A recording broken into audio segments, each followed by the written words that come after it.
Maintenant, dans l'exercice numéro 20, on a deux groupements de condensateurs branchés entre A et B. Ici, j'ai représenté le groupement de la figure A.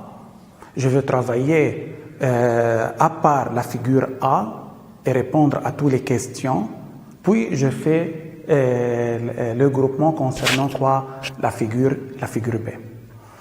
Maintenant, ça c'est la figure A. Ce groupement de condensateurs C1, C2, C3, C4 sont branchés entre A et B. A, la tension aux bornes de A et B est 9 volts. J'ai écrit la capacité de chaque condensateur sur la figure. Ça c'est pour faciliter le travail un peu. Dans la première question, qu'est-ce qu'on demande? On demande de trouver la capacité équivalente à ce groupement. Maintenant, je veux commencer par la partie 1. La capacité équivalente, c'est E de groupement. Je veux déterminer ça. Remarquons bien, les condensateurs ne sont pas tous en série ou en dérivation. Je remarque que C1 ou C2 sont en série. Et je ne remarque aucune chose particulière. Aucune autre chose particulière apparaît. Seulement C1 et C2 sont en série. Je travaille tout d'abord sur ces deux condensateurs. C1 et C2 sont en série. Par suite, leur capacité équivalente. Et je veux noter CN2. Donné par quelle formule? 1 sur CN2 égale 1 sur C1 plus 1 sur quoi? C2. CN2 est la capacité équivalente à C1, C2 qui sont en quoi? Qui sont en série. Maintenant, en faisant le calcul, 1 sur 3 plus 1 sur 6. C2 en microfarad et par suite CN2 doit être en quoi? En microfarad. En utilisant la calculatrice, 1 sur CN2 sera égal à combien? N demi. Et par suite, à quoi égale CN2? C2, 2 quoi? Microfarad. On fait l'inverse des deux membres, j'obtiens ça. Par suite, lorsque je termine du calcul, je fais une nouvelle représentation du circuit, mais en remplaçant C1 et C2 par leur condensateur quoi? Équivalent, pardon. Ça c'est A et B, ça c'est C4, ça c'est C1,2, ça c'est quoi? Ça c'est C3. C3, C4 égale 5 microfarads. J'écris aussi les valeurs des capacités sur la figure. Ça, c'est 2 microfarads. Ça, c'est 3 microfarads. Tout le monde d'accord? Maintenant, en regardant cette figure, qu'est-ce que je constate? Je constate que C1,2 et C3 sont en quoi? Sont en dérivation. Et par suite, je peux déterminer leur capacité équivalente. Mais comment je peux déterminer ça? Je veux considérer C1 de 3, la capacité équivalente à ce groupement égale à quoi? La capacité du premier plus la capacité du second. C'est-à-dire C1, 2, 3 égale à combien? 2 plus 3, c'est 5 microfarads. Donc, la capacité C1 de 3, c'est 5 microfarads. 5 microfarads, ça c'est la capacité équivalente à ce groupement. Maintenant, de la même manière, je représente une autre figure, mais dans cette figure, je remplace C1,2 et C3 par leur capacité quoi? Équivalente. Ça c'est A, ça c'est B, ça c'est C1,2, 3, ça c'est C4. À quoi égale C4? 5 microfarads. À quoi égale ça? Aussi 5 microfarads. Maintenant, remarquons, tout ce circuit se réduit à 2 condensateurs. Comment brancher ces 2 condensateurs en série? Par suite, je peux déterminer la capacité équivalente de ces 2 condensateurs aussi en utilisant cette formule, mais sur cette figure. 1 sur CE, maintenant on a terminé. Si je détermine la capacité équivalente de ces 2, c'est-à-dire j'ai déterminé la capacité équivalente de tout ce circuit. 1 sur CE égale 1 sur C, 1, 2, 3, plus 1 sur quoi? C4. L'inverse de CE, de la capacité équivalente, égale à la somme des inverses de ces 2 capacités. Maintenant, égal à combien? 1 sur, regardons, 5 plus 1 sur 5. Remarquons de combien se facilite le problème lorsque j'écris les valeurs des capacités devant moi sur la figure et non à part c'est 1, c'est 2, c'est 3 et comme ça. Égal combien? 2 sur 5, ça c'est 1 sur CE. Par suite, CE c'est combien? En faisant l'inverse, 5 sur 2, c'est-à-dire 2,5 quoi? Microfarad. La capacité équivalente c'est combien? 2,5 microfarad. Maintenant, dans la partie 2, je demande de déterminer les charges et les tensions de chaque condensateur. N'oubliez pas, qu'est-ce qu'on a UAB? 9 volts. Remarquons bien, je veux représenter maintenant la figure équivalente au groupement. Au groupement C1, 2, 3 et C4. Ici, ça c'est CE. CE a une capacité de 2,5 microfarad. Tous les données sont devant moi sur les figures. Maintenant, dans la partie 2, qu'est-ce que je demande? Je demande de trouver la charge et la tension de chaque condensateur. Remarquons comment je veux procéder. Je veux mettre dans la tête, remarquons bien, je veux mettre dans la tête quoi? Que si on a plusieurs condensateurs en série, ces condensateurs ont la même charge que leur équivalent. Ça, c'est une idée très importante. Remarquons bien, ça, c'est le condensateur qui remplace ces condensateurs en série. Remarquons bien, si ici je cherche QE, la charge de ce condensateur, il en est de même ici QE. Et ici quoi? QE. Tout le monde d'accord? Remarquons bien, ici QE. Remarquons, j'ai UAB, j'ai CE, je peux déterminer QE. Donc, je peux déterminer la charge de ces condensateurs. Si je détermine QE, c'est-à-dire, j'ai la charge de C4. Tout le monde d'accord? J'ai la charge de C4. Si j'ai la charge de C4, j'ai la capacité, selon la formule Q égale C fois U, j'ai Q, j'ai C, donc je peux déterminer U. Tout le monde d'accord? C'est une idée très importante. Maintenant, remarquons, je veux annoter les figures par numéro. Je veux numéroter les figures. Ça, c'est la figure 1. Ça, c'est la figure 2. Ça, c'est la figure 3. Et ça, c'est la figure 4. Maintenant, en utilisant la figure 4, qu'est-ce que je peux déterminer?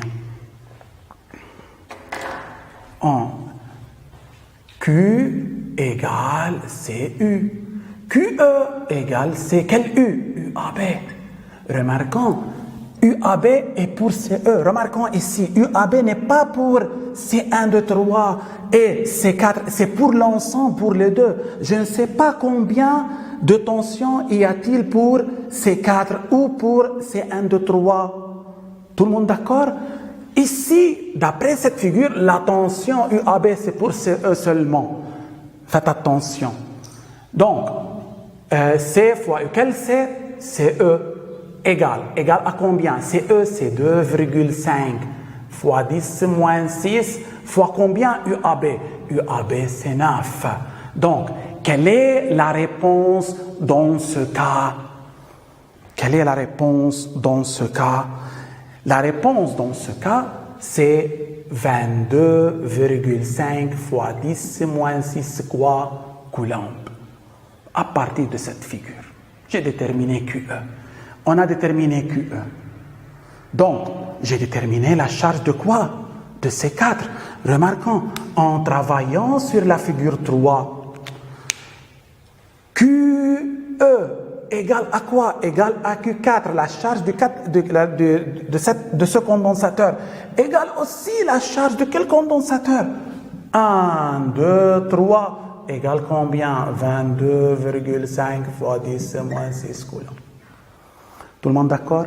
Maintenant, j'ai la charge Q4 de C4. Est-ce que je peux déterminer sa tension? Oui, mais je veux ajouter ici un point. Un point D, par exemple. On écrit Q4 égale C fois U. Quel c'est C4? Quel Q? DB. UDB. DB. Mais Q4 égale à combien?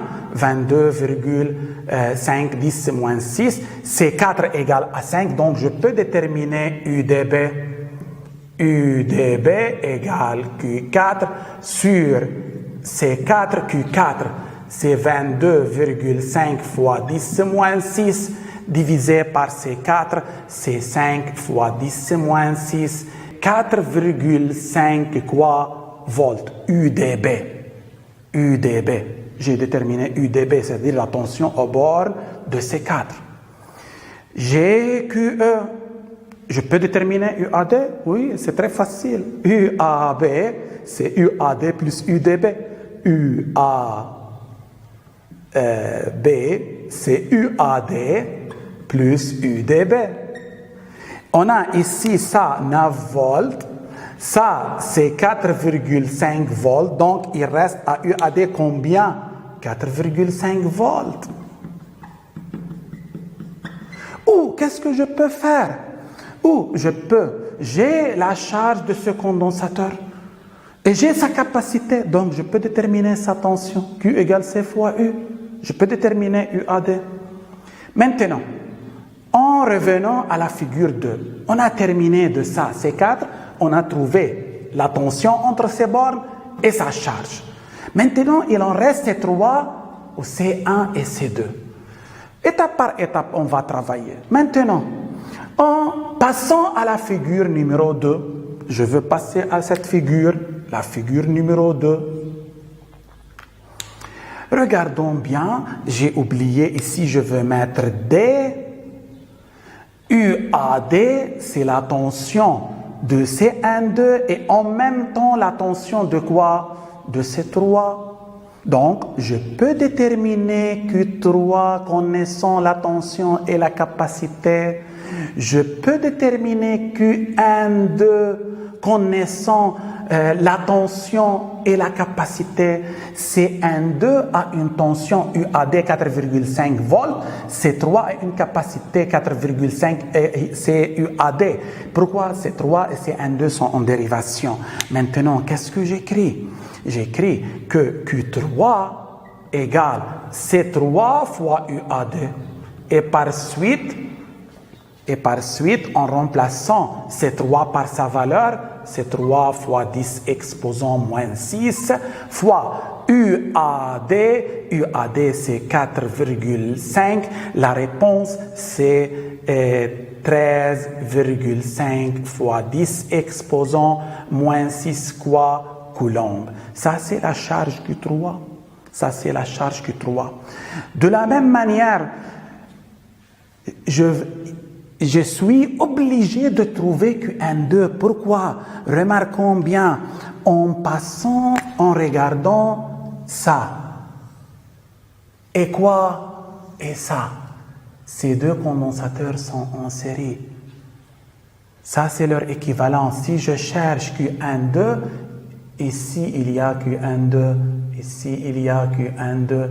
La charge de ce condensateur, c'est Q1,2. Tout le monde d'accord? Je suis obligé de trouver Q1,2 maintenant. Maintenant,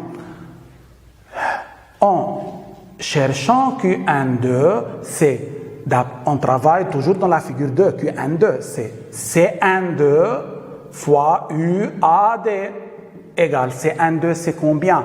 2 microfarads, 2 fois 10 moins 6, fois 4,5. La réponse, c'est 9 fois 10 exposant moins 6 coulombs. Ça, c'est quoi? La charge Q12. Jusqu'à maintenant, remarquons, on a trouvé la tension de C3, c'est UAD. La charge de C3, Q3. On a trouvé Q4, et quoi aussi? Et U4. Maintenant, je veux trouver U12 et C12, et c'est facile. Maintenant, je veux travailler sur quelle figure? Je veux travailler sur la figure 1. Remarquons bien. Q1 égale Q2 égale Q12 égale combien? À quoi égale Q12? Regardez, 9 fois 10 moins 6, c'est quoi? Coulomb. Maintenant, à quoi égale Q1 seulement? C'est 1 fois la tension aux bornes de C1. Je veux noter U1. Je veux noter U1. U1.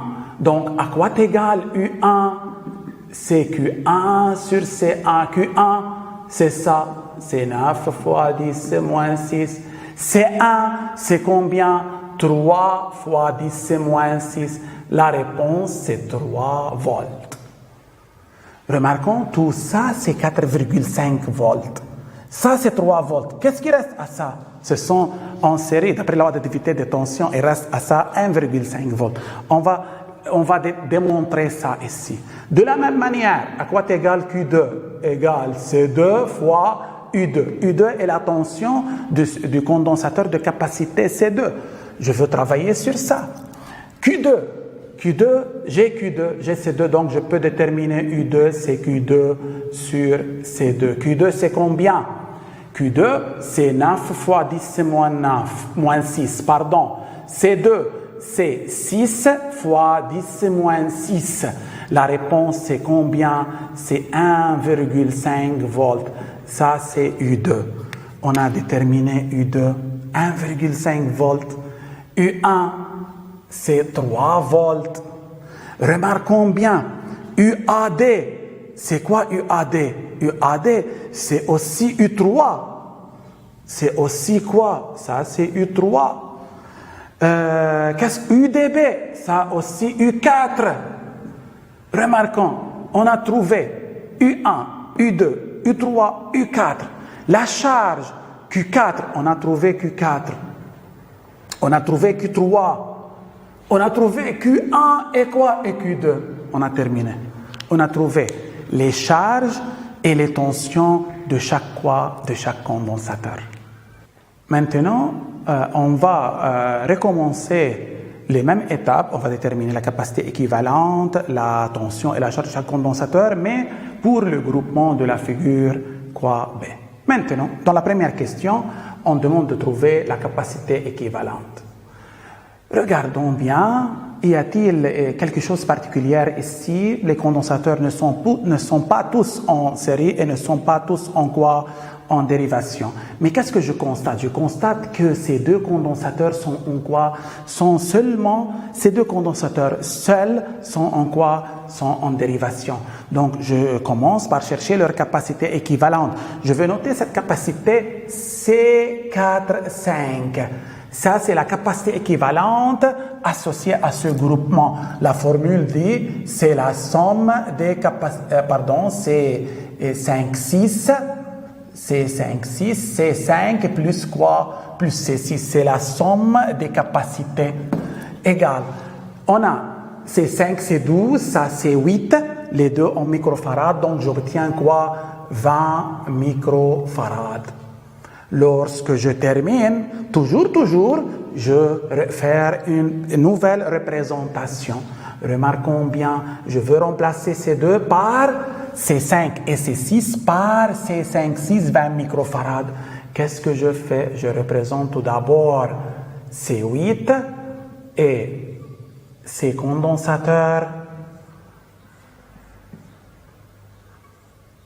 Ça, c'est quoi? Ça, c'est C8. Ça, c'est C5, 6. Ça, c'est quoi? Ça, c'est C7. Ça, c'est C9. Ici, on a A et là, on a quoi? B. C9, c'est combien? 5 microfarades. On facilite lorsqu'on écrit les valeurs de capacité sur la figure. Ça, c'est 5 microfarades. Ça, c'est combien? Ça, c'est 20 microfarades. OK. Maintenant, qu'est-ce que je constate? En représentant cette nouvelle figure, je constate que ces deux condensateurs sont en série. Donc, je peux déterminer leur capacité équivalente en utilisant la formule de l'inverse. 1 sur C5, 6, 7 égale combien?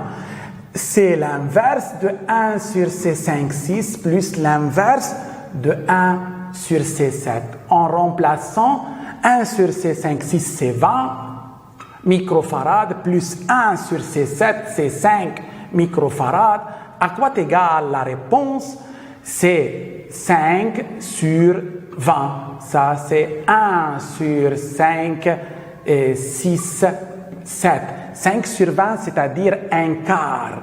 Un quart. Et par suite, à quoi égale? C'est 5, 6, 7, c'est 4 microfarades. Remarquons bien. C'est 4 microfarades. Ces deux condensateurs ou tout ce groupement a une capacité équivalente 4 microfarades. Maintenant, je représente une nouvelle figure, mais remarquons, les figures deviennent de plus en plus simplifiées. Ça, c'est quoi? Ça, c'est 8. Maintenant, ces deux condensateurs sont remplacés par un seul. Ça, c'est B. Ça, c'est A. Ça, c'est 5, 6, 7. Ça, c'est quoi? C'est 9. À quoi égale c'est 9? 5 microfarades. À quoi égale ça? 6 microfarades. À quoi égale ça? 4 microfarades. Remarquons, qu'est-ce que je constate aussi? Qu'est-ce que je constate aussi? Je constate dans cette figure que ces deux condensateurs sont en dérivation. Donc, quelle est leur capacité équivalente? 8, 5, 6, 7. C'est la somme. C'est 8 plus c'est 5, 6, 7 égale. Quelle est la somme de 6 et 4? C'est 10. 10 microfarades. Donc, les deux condensateurs, c'est 8 et 5, 6, 7, sont combien? Sont ont une capacité équivalente, égale à combien?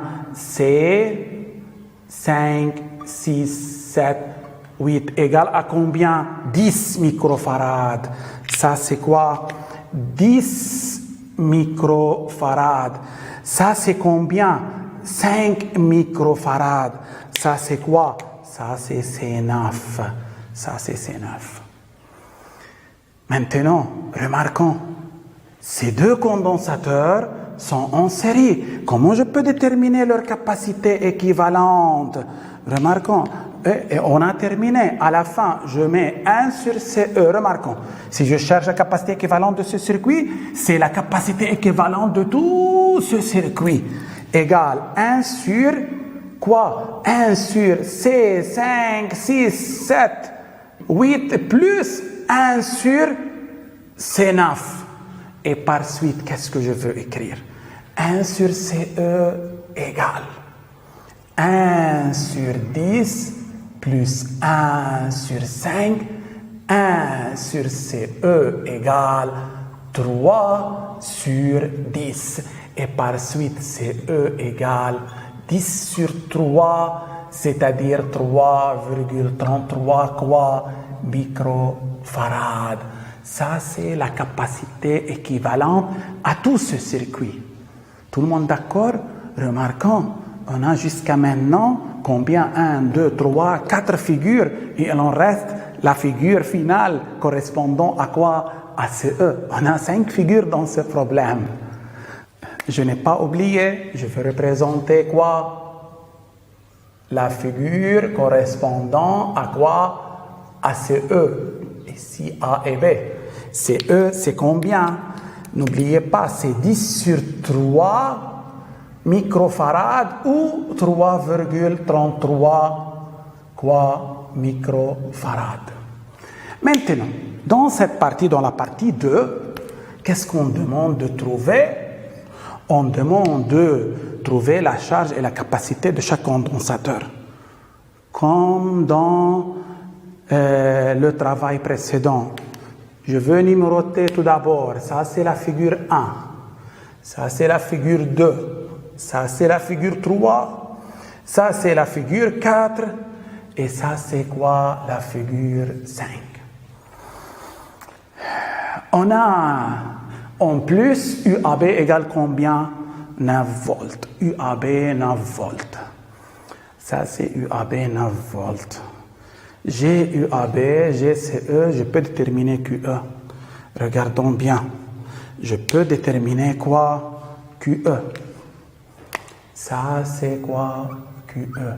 Mais QE est la capacité équivalente de ce groupement. Ici, qu'est-ce qu'on a? On a QE. Et ici, qu'est-ce qu'on a? On a QE. Remarquons, ici, c'est QE. Ça, c'est QE. Et ainsi de suite. Donc, si je détermine QE, pour CE, c'est la même pour C9. Tout le monde d'accord? Maintenant, je veux ajouter un point ici. Ça, c'est par exemple D. Maintenant, si je cherche QE, c'est-à-dire que je cherche la charge de C9. Si je cherche la charge de C9, je peux déterminer sa tension Q égale C fois U. Maintenant, je vais commencer par quelle figure? Par la figure 5. Qu'est-ce qu'on dit? On dit que QE égale quoi? QE égale CE fois UAB égale CE, c'est 10 sur 3 fois 10 moins 6 fois UAB, c'est 9.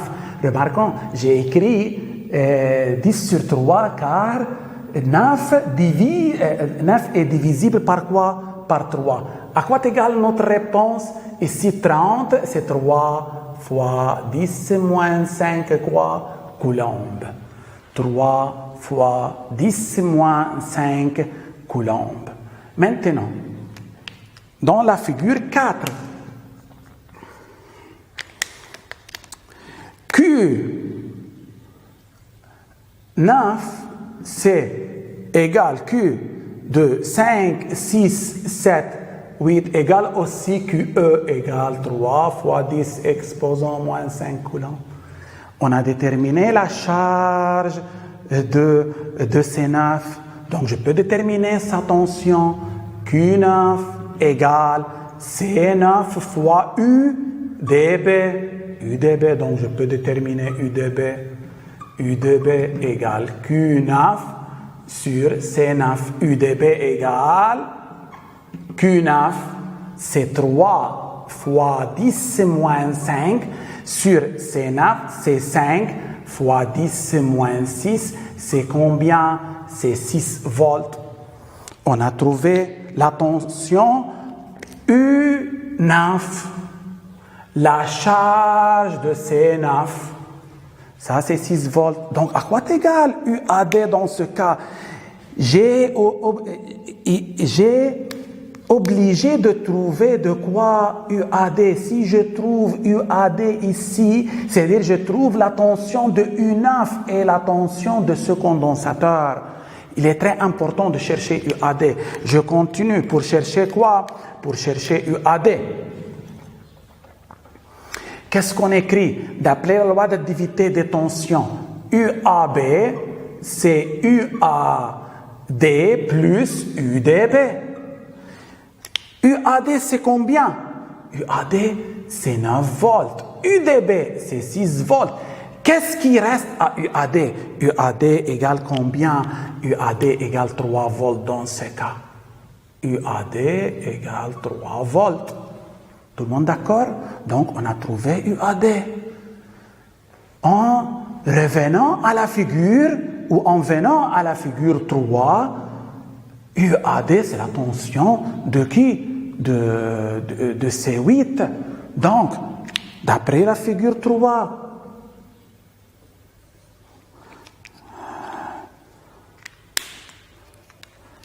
dans la figure 3, qu'est-ce qu'on a? Q8, c'est-à-dire Q, C fois U. Quel U? Q8 de ce condensateur. C8, quel U? UAD.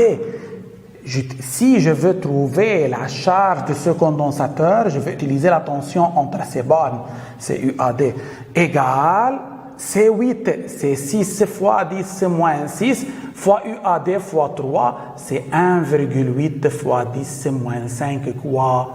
Coulomb. Ça, c'est Q8. Est-il nécessaire de chercher la charge de ce condensateur? Remarquons bien, en regardant la figure 2, si je cherche la charge de ce condensateur, c'est le même que ce condensateur. Remarquons, ces deux condensateurs, ça et le condensateur équivalent à ce groupement en série. Donc ça et ça et ça ont la même capacité. Maintenant, en cherchant ont la même charge, je m'excuse, pas la même capacité, la même charge. J'écris Q5, 6, 7 égale C fois UAD. C'est 5, 6, 7. La tension de ce condensateur, c'est UAD, égale C, c'est 4 fois 10 moins 6, UAD 3, la réponse c'est 1,2 fois 10 exposant moins 5 quoi Coulomb. Maintenant, en revenant à la figure 2, qu'est-ce que je veux écrire? Que la charge de la capacité C7 égale à la charge de la capacité 5,6 égale à la charge de leur équivalent 5,6,7 qui est combien? 1,2 fois 10 moins 5 quoi? Coulomb. 1,2 fois 10 moins 5 Coulomb. Maintenant, il est facile de trouver la tension aux bornes de C7 en ajoutant aussi ici ça c'est le point D, ça c'est le point M par exemple. Maintenant, Q7 à quoi égal? C7 fois U. La tension aux bornes de C7, c'est MD, UMD. Et par suite, UMD à quoi égal? C'est Q7 sur C7. UMD égale 1,2 fois 10 moins 5 divisé par C7, c'est 5 fois 10 moins 6. La réponse, c'est combien? La réponse, c'est 2,4 volts. Ça, c'est la tension de qui? Ça, c'est la tension aux bornes de C7. Ça, c'est la tension aux bornes de C7, c'est 2,4 volts. Aussi, d'après la loi d'additivité des tensions, UAM à quoi égal? UAD, on a trouvé UAD, c'est 3 volts.